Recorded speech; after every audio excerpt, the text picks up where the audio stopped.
Pour qui votent les journalistes? Que pensent les journalistes? C'est une question qui déclenche énormément de fantasmes.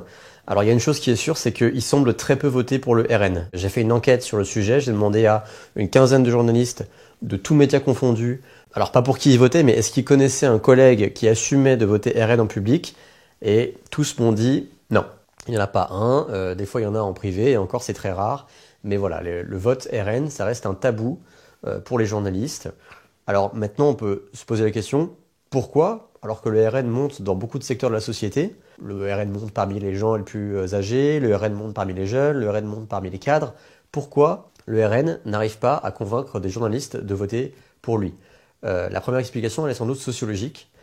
Les journalistes, ils sont en grande partie issus d'une sociologie qui est assez éloignée des idées du RN. C'est en gros la petite bourgeoisie intellectuelle.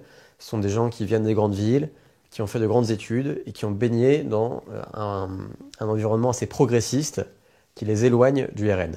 Ensuite, il y a évidemment l'histoire du RN qui reste un tabou. Il y a une journaliste de Libération qui me disait que dans sa rédaction, il y avait encore cette idée du cordon sanitaire. C'est-à-dire qu'on considère encore que le RN est un infréquentable absolu et que finalement, avouer qu'on vote pour le RN, ça reviendrait à être ostracisé assez rapidement.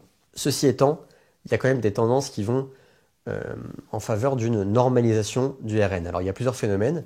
Tout d'abord, vous avez des médias qu'on pourrait qualifier comme de droite, comme CNews ou par exemple comme la radio Europe 1, qui globalement sont plutôt, même si évidemment ils ne vont pas être des médias en soutien du RN, ils sont sur des idées assez proches du RN qui contribuent à les normaliser.